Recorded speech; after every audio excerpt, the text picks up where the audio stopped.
Assalamualaikum warahmatullahi wabarakatuh. Perkenalkan, nama saya Nesmi Rauf dengan NIM 220209502132 dari kelas PTIKG. Pertama-tama, saya mengucapkan terima kasih kepada Bapak Al Imran STMT selaku dosen pengaku mata kuliah komunikasi data.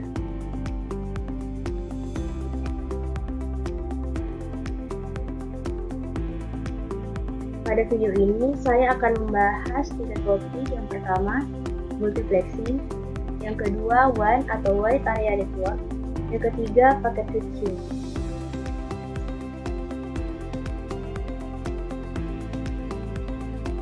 Topik pertama yang akan saya bahas ialah multiplexing.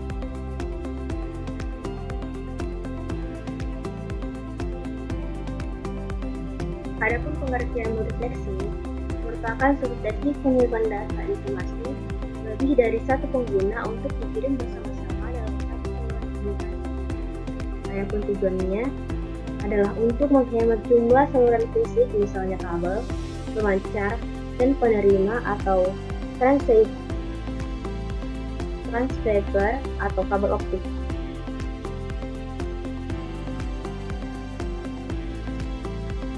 Di mana perangkat yang melakukan multiplexing disebut multiplexer atau disebut juga dengan istilah transceiver atau MUX. Dan untuk sisi penerima, gabungan sinyal-sinyal itu akan kembali dipisahkan sesuai dengan tujuan masing-masing.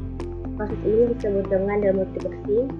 Transceiver atau perangkat yang melakukan demultiplexing disebut dengan demultiplexer atau disebut juga dengan istilah DMUX. Contoh aplikasi dari teknik multiplexing adalah pada jaringan transmisi jarak jauh, baik yang menggunakan kabel maupun yang menggunakan media udara atau wireless atau radio. Sebagai contoh, satu helai kabel optik Surabaya sampai Jakarta bisa dipakai untuk menyalurkan ribuan percakapan telepon.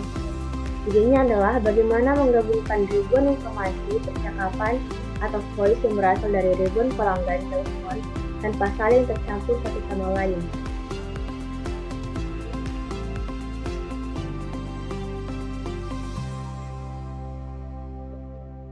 Adapun gambar dari contoh multiplexing, gambar di atas menggambarkan fungsi multiplexing dalam bentuk yang paling sederhana. Terdapat input N untuk multiplexer. Multiplexer dihubungkan ke demultiplexer melalui sebuah jalur tunggal. Saluran tersebut mampu membawa N channel data yang terpisah.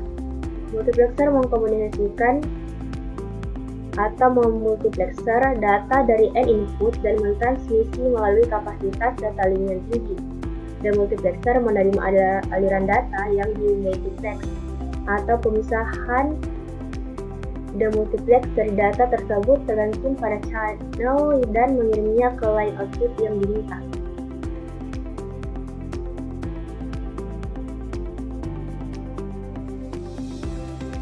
Adapun penggunaan multiplexing secara luas dalam komunikasi data dapat dijelaskan melalui hal-hal berikut. Yang pertama, semakin tinggi rate data, semakin efektif biaya untuk fasilitas transmisi. Maksudnya, untuk suatu aplikasi dan pada jarak tertentu, biaya per kbps dan menurun bila rate data fasilitas transmisi meningkat. Hampir sama dengan itu, biaya transmisi dan peralatan penerima per kbps menurun bila rate data meningkat. Yang kedua, sebagian besar perangkat komunikasi data individu memerlukan dukungan rate data yang relatif sedang-sedang saja. Sebagai contoh, untuk sebagian besar aplikasi komputer pribadi dan terminal, rate data di antara 9600 bps dan 64 kbps sudah cukup memadai.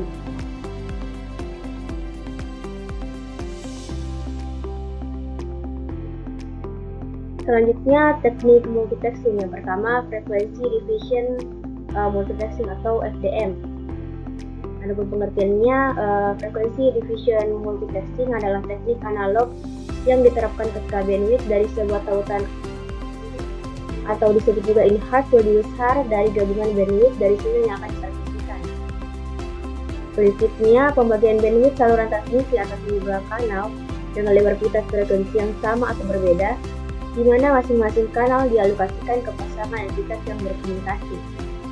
Contohnya aplikasi FDM ini yang paling populer pada saat ini adalah jaringan komunikasi seluler seperti GSM atau Global System Mobile yang dapat menjangkau jarak 100 m sampai dengan 35 km.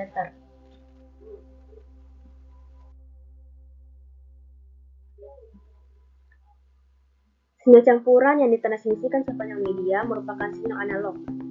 Jika sinyal input digital, maka sinyal harus disalurkan melalui modem untuk diubah menjadi sinyal analog. Terdapat gambar frekuensi diffusion multiplexing. Gambar frekuensi diffusion multiplexing di atas menunjukkan kasus umum. 6 sumber dimasukkan ke dalam suatu multiplexer yang memodulasi tiap sinyal ke frekuensi yang berbeda, F1 sampai F6. Tiap sinyal modulasi memerlukan bandwidth sensor tertentu di sekitar frekuensi karirnya, dinyatakan sebagai suatu channel.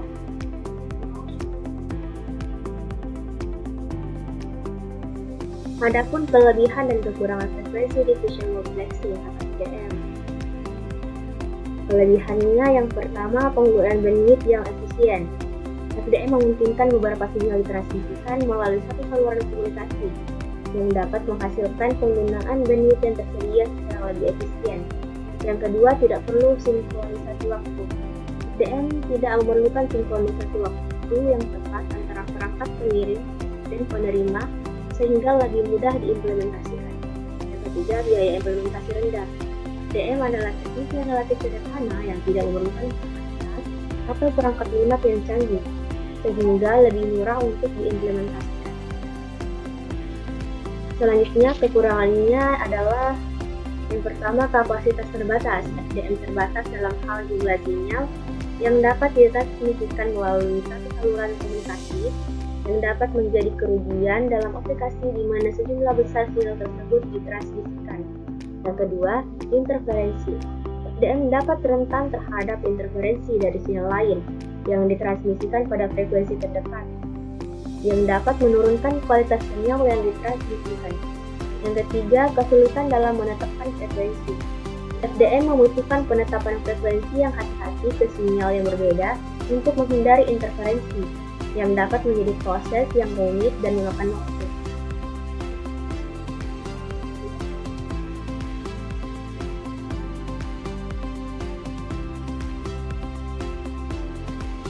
Selanjutnya, teknik multiplexing yang kedua yaitu time division multiplexing atau TDM. Adapun pengertiannya, time division multiplexing merupakan sebuah proses pentransmisian beberapa sinyal informasi yang hanya melalui satu kanal transmisi dengan masing-masing sinyal ditransmisikan pada periode waktu tertentu. Prinsipnya, menerapkan prinsip penggiliran waktu pemakaian saluran transmisi dengan mengalokasikan satu slot waktu atau time slot bagi setiap pemakai saluran atau user. Adapun gambarnya seperti yang di samping.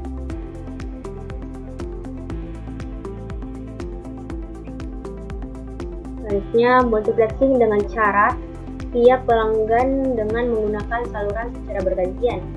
Tiap pelanggan diberi jasa waktu atau time slot tertentu sedemikian rupa sehingga semua informasi percakapan bisa dikirim melalui satu saluran secara bersama-sama tanpa disadari oleh pelanggan bahwa mereka sebenarnya bergantian menggunakan saluran. Kenapa si pelanggan tidak merasakan pergantian itu? Karena pergantiannya terjadi setiap 125 mikrosecond. Berapapun jumlah pelanggan atau informasi yang ingin dimultiplex, setiap pelanggan akan mendapatkan giliran setiap 125 mikrosecond, hanya jatah waktunya semakin cepat. Digunakan ketika data rate dari medium melampaui data rate dari sinyal digital yang ditransmisi, sinyal digital yang banyak atau sinyal analog yang membawa data digital melewati transmisi tunggal dengan cara pembagian porsi yang dapat berkali-kali bit atau dalam blok-blok byte atau yang lebih besar dari tiap sinyal pada suatu waktu. TDM biasanya digunakan untuk komunikasi point to point. Pada TDM, penambahan peralatan pengiriman data lebih mudah dilakukan. TDM lebih efisien daripada FDM. Sistem TDM tidak memerlukan filter-filter yang mahal dan jumlah filter yang digunakan lebih sedikit. Karena itu, harga peralatan terminal sistem ini lebih murah. Kabel yang mempunyai spesifikasi rendah, misalnya kabel yang digunakan untuk frekuensi berbicara atau VF, masih dapat digunakan untuk sistem TDM karena regeneratif reflecting dapat menghilangkan pengaruh buruk dari noise, kecacatan, dan cost rendah.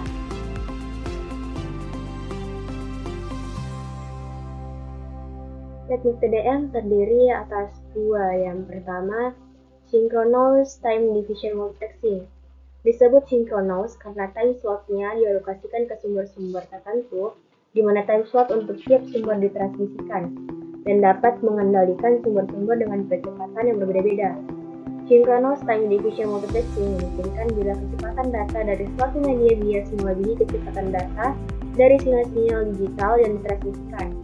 Pada STDM, aliran data pada koneksi input dibagi menjadi beberapa unit, dan setiap unit memiliki time slot. Setiap unit bias satu beki, satu karakter, satu blok data. Durasi input sama dengan durasi output. Jika input time slot TS, maka output time slot T per N S. Yang kedua, Asynchronous Time Division Multiplexing. Untuk mengoptimalkan penggunaan saluran dengan cara menghindari adanya slot waktu yang kosong akibat tidak adanya data atau tidak aktifnya pengguna pada saat sampling setiap input line, maka pada asynchronous TDM proses sampling hanya dilakukan untuk input line yang aktif saja. Pada ATDM, memanfaatkan fakta bahwa tidak semua terminal mengirim data setiap saat. Fungsi utama dari ATDM adalah untuk mengoptimalkan penggunaan saluran dengan cara menghindari adanya channel yang kosong akibat tidak adanya data atau tidak aktifnya pengguna. Konsekuensi dari hal tersebut adalah perlunya menambahkan informasi kepemilikan data setiap slot waktu berupa identitas pengguna atau identitas input lain yang bersangkutan.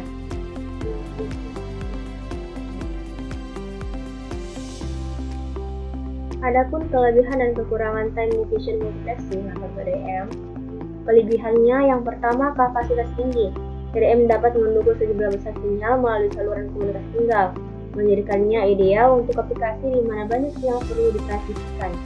Yang kedua, implementasi sederhana.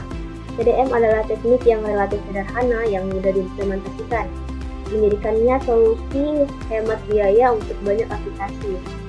Yang ketiga, sinkronisasi waktu yang tepat. TDM memerlukan sinkronisasi waktu yang tepat antara perangkat pengirim dan penerima yang dapat membantu memastikan transmisi sinyal yang akurat. Kekurangannya yang pertama, penggunaan bandwidth yang tidak efisien. TDM mungkin tidak menggunakan bandwidth yang tersedia secara optimal, karena slot waktu mungkin tidak digunakan jika tidak ada sinyal untuk ditransmisikan selama slot waktu tertentu. Yang kedua, biaya implementasi tinggi. TDM memerlukan perangkat keras atau perangkat lunak yang canggih untuk memastikan sinkronisasi waktu yang tepat antara perangkat pengirim dan penerima, membuatnya lebih mahal untuk diimplementasikan daripada FDM. Yang ketiga, rentan terhadap timing jitter. TDM dapat rentan terhadap timing jitter yang dapat terjadi ketika waktu perangkat pengirim dan penerima tidak sinkron, menyebabkan kesalahan dalam transmisi sinyal.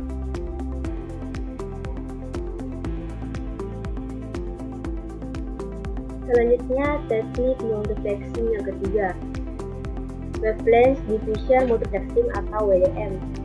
Teknik multiplexing ini digunakan pada transmisi data melalui serat optik atau optical fiber, di mana sinyal yang ditransmisikan berupa sinar. Pada WDM, prinsip yang diterapkan mirip seperti pada FDM, hanya dengan cara pemilihan panjang gelombang sinar. Sejumlah berkas sinar yang dengan panjang gelombang berbeda ditransmisikan secara simultan melalui serat optik yang sama atau dari jenis multi-mode optical fiber. Dalam teknologi komunikasi fiber optik, WDM adalah saluran teknologi yang memultiplex banyak sinyal pembawa optik di satu saluran fiber optik dengan menggunakan panjang gelombang atau warna dari cahaya laser untuk membawa sinyal yang berbeda. Sedangkan di FDM digunakan di pembawa radio. Penggunaan teknologi WDM menawarkan kemudahan dalam hal peningkatan kapasitas transmisi dalam suatu sistem komunikasi serat optik, khususnya kabel laut. Hal ini dimungkinkan karena setiap sumber data memiliki sumber optiknya masing-masing. yang kemudian digandengkan ke dalam sebuah serat optik. Meski demikian, besarnya daya untuk masing-masing sumber optik meski dibatasi karena serat optik yang dipergunakan akan mengalami kenonlinearan. Apabila jumlah total daya dari sumber-sumber optik tersebut melebihi suatu ambang nilai yang besarnya tergantung pada jenis kenonlinearnya. Contoh dari penerapan WDM ini adalah pada penggunaan kabel laut serat optik.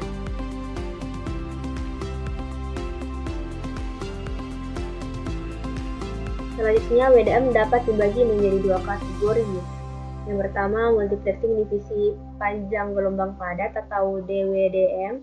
DWDM digunakan untuk melipat ganda ke sejumlah besar sinyal optik ke satu serat, biasanya hingga 80 saluran dengan jarak antara saluran 0,8 nm atau kurang. Yang kedua, multiplexing divisi panjang gelombang kasar atau CWDM. CWDM digunakan untuk aplikasi berkapasitas rendah, biasanya hingga 18 saluran dengan jarak antar saluran 20 nm. Adapun gambar wavelength division multiplexing seperti bawah ini, berkas bersinar 1, 2, dan 3 memiliki panjang gelombang yang berbeda.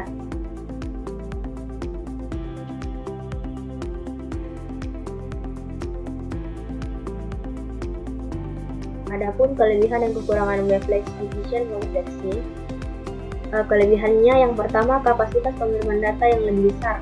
Yang kedua, transmisi data melalui serat optik dapat berjalan dengan kecepatan 2,5 sampai 10 Gbps atau bahkan lebih cepat dari media transmisi lainnya. Kekurangannya membutuhkan biaya yang mahal untuk pemasangan dan perawatannya.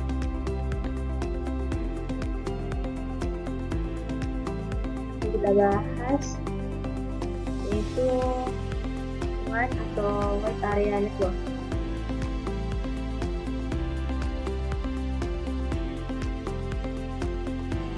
Adapun pengertian WAN adalah jenis jaringan komputer yang mencakup area yang cukup besar.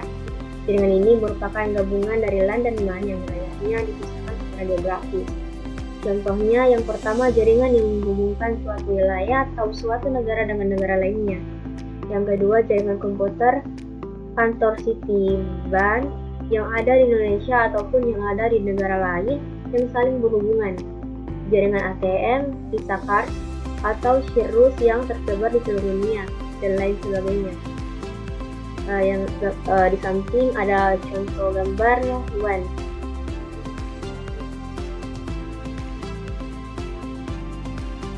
Selanjutnya ada ciri-ciri WAN. Yang pertama, meliputi wilayah yang luas seperti provinsi bahkan negara.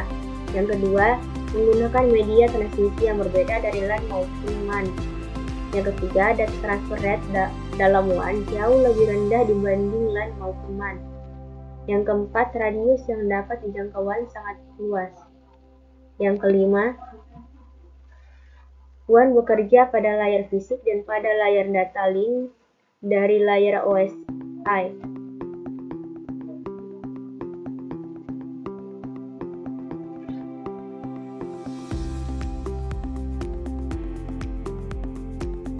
Selanjutnya, fungsi WAN yaitu yang pertama, mengintegrasikan dan menggabungkan jaringan LAN dan MAN. Yang kedua, mempercepat proses berbagai data atau sharing file. Yang ketiga, untuk mempercepat sekaligus dan mempermudah arus komunikasi dan informasi. Yang keempat, update data perusahaan dapat dilakukan setiap saat. Yang kelima, menghemat biaya operasional. Adapun penjelasan lanjutannya, biasanya WAN ini lebih rumit dan sangat kompleks bila dibandingkan LAN maupun MAN. WAN menggunakan banyak sarana untuk menghubungkan antara LAN dan WAN ke dalam komunikasi global seperti internet. Meski demikian, antara LAN, MAN, dan WAN tidak banyak berbeda dalam beberapa hal, hanya lingkup areanya saja yang berbeda. Pada sebagian besar WAN, subnet terdiri dari dua komponen, yaitu kabel transmisi dan elemen switching. Kabel transmisi disebut juga sirkuit, channel, atau trunk, memindahkan bit-bit dari satu mesin ke mesin lainnya. Elemen switching adalah komputer khusus yang dipakai untuk menghubungkan dua kabel transmisi atau lebih. Saat data sampai ke kabel penerima, Elemen switching harus memilih kabel pengiring untuk meneruskan pesan-pesan tersebut.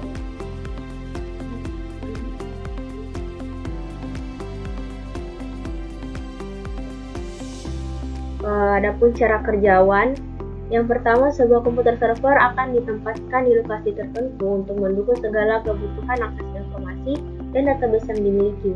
Yang kedua, komputer server tersebut akan mentransmisikan informasi ke jaringan komputer yang telah didesain dan dibangun sesuai topologi yang diperlukan. Yang ketiga, beberapa komputer user akan saling terhubung dengan mengakses data atau informasi yang terdapat pada komputer server.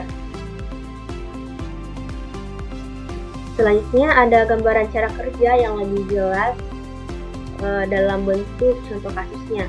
Yang pertama, perusahaan ABC berskala internasional akan membuka cabang di berbagai kota di Indonesia, misalnya Surabaya, Jakarta, Malang, Pontianak, dan Pekanbaru.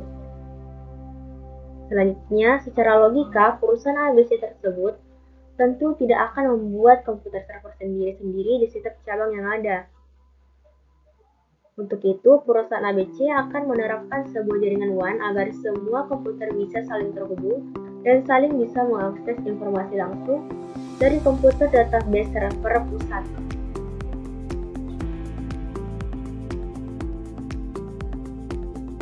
Adapun kelebihan dan kekurangan WAN, kelebihannya yang pertama, WAN memungkinkan pengguna untuk berbagi informasi atau file melalui area yang lebih besar hingga mencapai antar benua.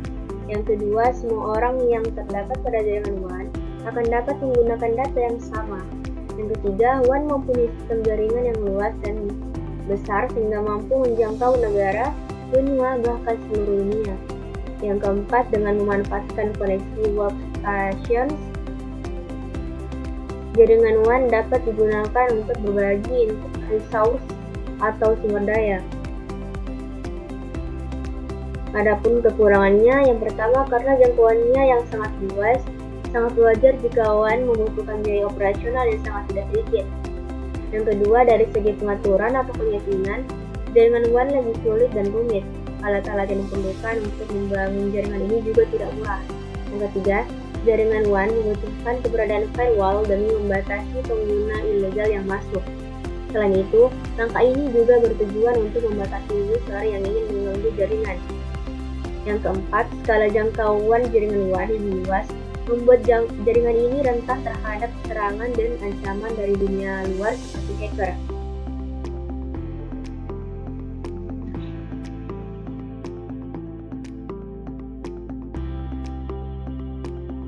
Saat ini terdapat beberapa protokol pada jaringan WAN dalam menyediakan mekanisme untuk melakukan pengiriman paket data. Yang pertama, protokol HDLC atau High Level Data Link Control. Protokol HDLC adalah protokol jaringan WAN yang bekerja pada data link layer, yang dimana HDLC protokol ini memiliki fungsi untuk menerapkan metode enkapsulasi paket data yang ada pada saat sinkronos serial. Yang kedua, PPP atau Point to Point. Protokol pada data link yang dapat digunakan untuk komunikasi asinkronos serial maupun sinkronos serial. PPP dapat melakukan autentifikasi dan bersifat multi-protokol. PPP berasal dari pengembangan Serial Line Interface Protocol atau SLIP. SLIP merupakan suatu protokol standar yang menggunakan protokol TCP atau IP. Yang ketiga, SDN atau Integrated Service Digital Network, suatu layanan digital yang berjalan melalui jaringan telepon.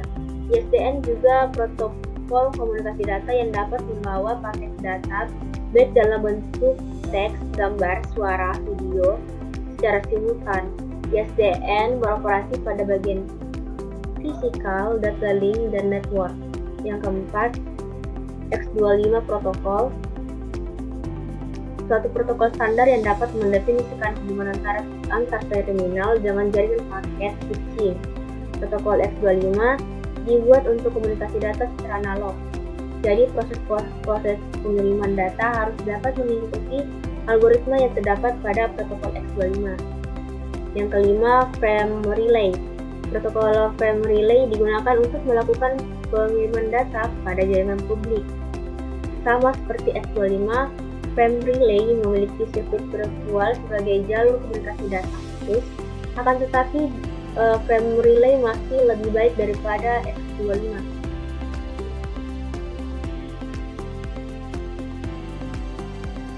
Terdapat juga infrastruktur WAN. Yang pertama, repeater adalah suatu perangkat jaringan yang berfungsi untuk memperkuat sinyal yang akan dikirim agar dapat diteruskan ke komputer lain pada jarak yang jauh. Yang kedua, router merupakan perangkat jaringan yang digunakan untuk menghubungkan beberapa network yang berbeda. Yang ketiga, switch ATM. Switch ATM menyediakan transfer data dalam kecepatan tinggi antara LAN dan WAN. Yang keempat, modem atau modulator atau demodulator. Modem mengkonversi sinyal digital dan analog pada pengirim. Modem mengkonversi sinyal digital ke dalam bentuk yang sesuai dengan teknologi transmisi untuk dilewatkan melalui fasilitas komunikasi analog atau jaringan telepon. Di sisi penerima, modem mengkonversi sinyal ke format digital kembali. Yang kelima, CSU atau DSU atau disebut juga Channel Service Unit atau Data Service Unit. CSU atau DSU sama seperti modem, hanya saja CSU atau DSU mengirim data dalam format digital melalui jaringan telepon digital. CSU atau DSU biasanya berupa kotak fisik yang merupakan dua unit yang terpisah. Yang keenam, multiplexer. Sebuah multiplexer mentransmisikan gabungan beberapa sinyal melalui sebuah sirkuit. Multiplexer dapat mentransfer beberapa data secara simultan atau terus-menerus seperti video, sound, teks, dan lain-lain. Yang ketujuh, communication server adalah server khusus dial-in atau out bagi pengguna dapat melakukan dial dari lokasi remote sehingga dapat terhubung LAN. Yang kedelapan, switch X25 atau frame relay. Switch X25 dan frame relay menghubungkan data lokal atau pusat melalui jaringan data menggunakan sinyal digital. Unit ini sama dengan switch ATM, tetapi kecepatan transfer datanya lebih rendah dibanding switch ATM.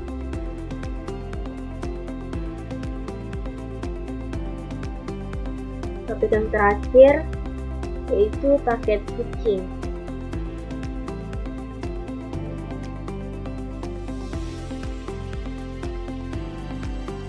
Adapun pengertiannya, paket switching merupakan salah satu teknologi efektif untuk komunikasi data dari jarak jauh.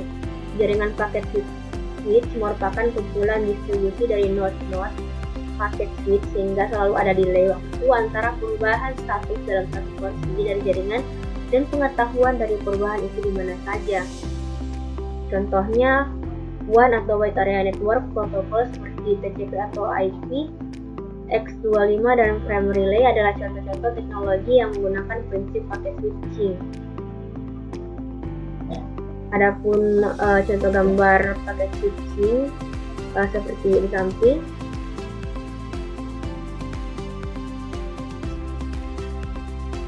Selanjutnya, paket switching dirancang sedemikian rupa untuk menyediakan fasilitas yang lebih efisien dibanding sirkuit switching untuk lalu lintas data yang sangat banyak.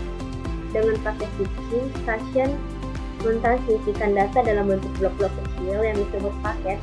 Masing-masing paket berisikan sebagian data pemakai plus informasi kontrol yang diperlukan untuk memfungsikan jaringan dengan tepat. Paket-paket tersebut akan dikirim tanpa harus melewati jalur fisik terdedikasi sebagaimana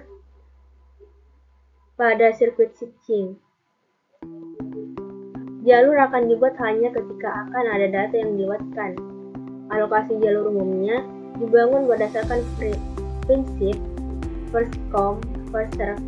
Maka jika ada paket yang tidak dapat seketika dikirim atau karena semua jalur sibuk, maka paket tersebut harus menunggu delay.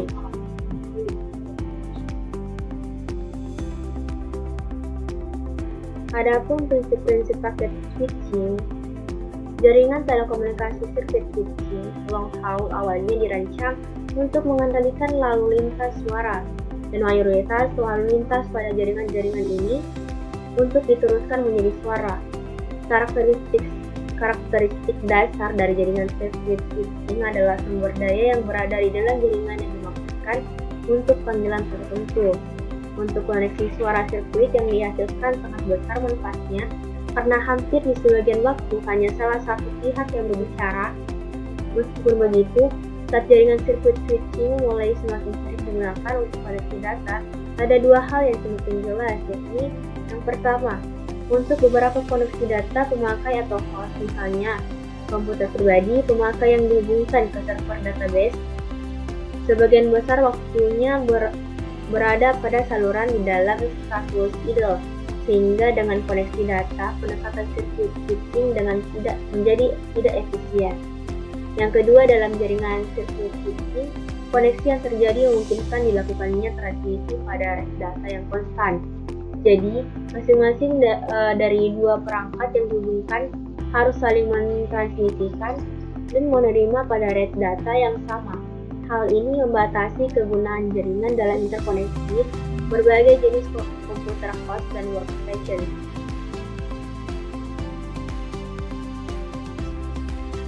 Adapun pendekatan paket switching yang pertama, jaringan datagram. Pada pendekatan datagram, setiap paket diperlakukan secara independen. Sekalipun suatu paket tersebut merupakan bagian dari pengiriman serangkaian paket data, jaringan memperlakukannya sebagai paket tunggal.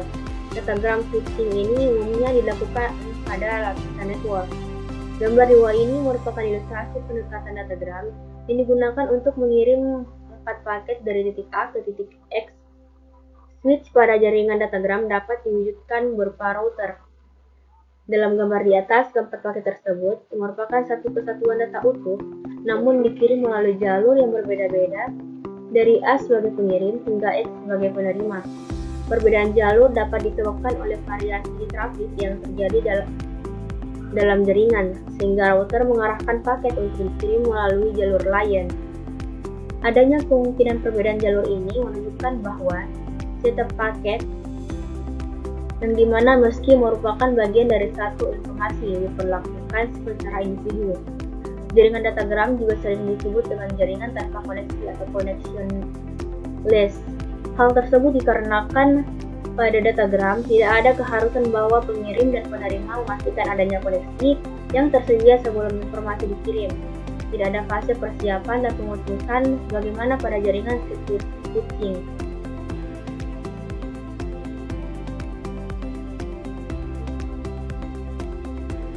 Pada jaringan datagram terdiri atas tabel root, yang dimana karena pada jaringan datagram tidak ada fase persiapan dan pemutusan koneksi, paket-paket dikirim ke tujuan berdasarkan tabel root yang dimiliki setiap switch. Tabel ini didapatkan dari informasi alamat tujuan ke mana paket harus dikirim. Gambar di atas menunjukkan bagaimana setiap paket yang ditujukan pada alamat tertentu telah diatur untuk melewati port tertentu. Alamat tujuan dan port yang ditugaskan untuk meneruskan paket tersimpan dalam tabel root. Tabel root ini bersifat dinamis dan dapat diperbarui secara berkala. Alamat tujuan dan port yang ditugaskan untuk meneruskan paket tersimpan dalam data tabel root.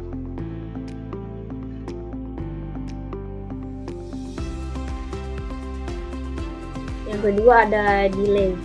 Jika dibandingkan dengan jaringan sirkuit switching, datagram memiliki delay yang relatif lebih besar.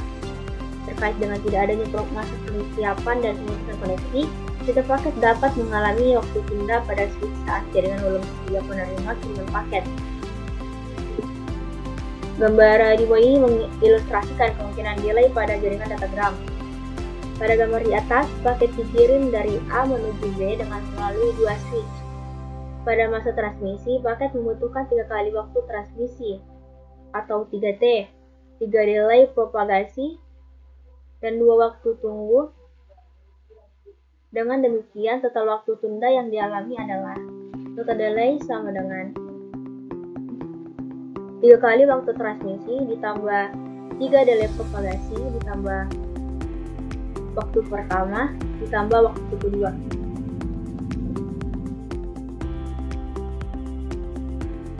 Selanjutnya, pendekatan paket switching yang kedua, yaitu jaringan sirkuit virtual. Secara luas, karakteristik jaringan ini merupakan perpaduan antara jaringan sirkuit switching dan datagram. Yang pertama, memiliki fase persiapan dan pemutusan koneksi seperti pada jaringan sirkuit switching. Yang kedua, sebagaimana jaringan datagram, sambungan dapat dialokasikan pada saat ada data yang akan dikirim, tidak harus selalu terhubung. Yang ketiga, paket data diperlukan secara individu, dan masing-masing paket memiliki header yang memuat informasi alamat tujuan. Yang keempat, setiap paket melewati jalur yang sama ke koneksi yang telah dibuat pada fase persiapan. Yang kelima, jaringan virtual circuit diimplementasikan pada lapisan data link, sementara sirkuit switching pada lapisan fisik dan datagram pada lapisan jaringan.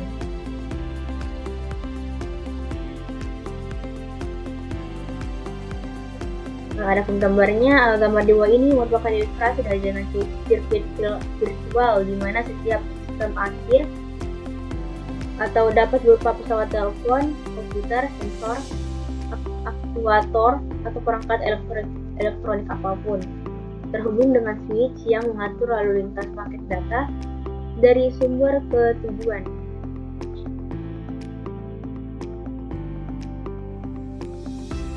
Adapun kelebihan dan kekurangan paket switching, kelebihannya yang pertama, efisiensi dari line yang bertambah besar, karena link dari node ke node dapat dibagi secara dinamis oleh banyak paket.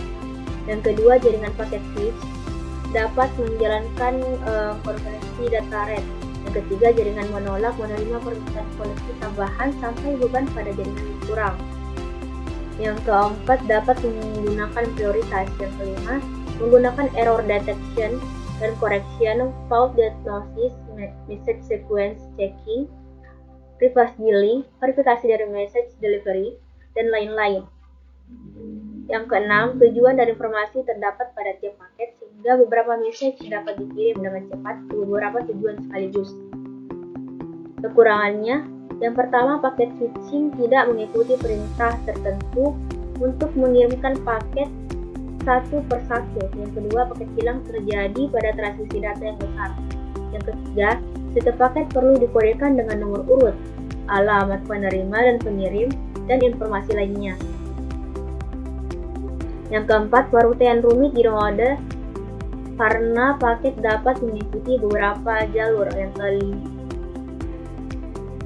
Yang kelima, ketika pengubahan rute terjadi karena beberapa alasan, penundaan dalam menerima paket meningkat. Adapun kesimpulan yang didapat pada materi multiplexing, WAN atau Wide Area Network, dan paket switching ialah multiplexing merupakan suatu teknik pengiriman data informasi lebih dari satu pengguna untuk dikirim bersama-sama dalam satu saluran komunikasi.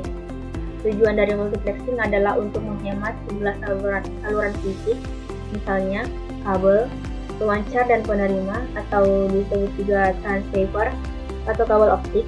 Contoh aplikasi dari teknik multiplexing adalah pada jaringan transmisi jarak jauh, baik yang menggunakan kabel maupun yang menggunakan media udara seperti wireless atau radio.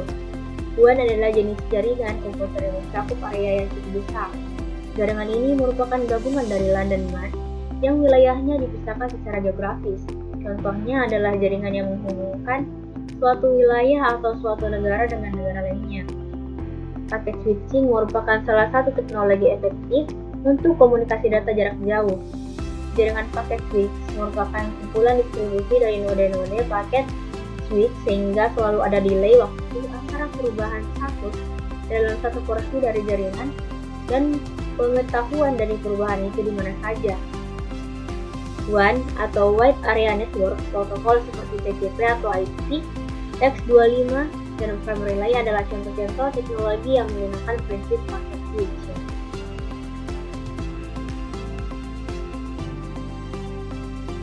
Adapun beberapa referensi yang saya ambil seperti tertera di atas.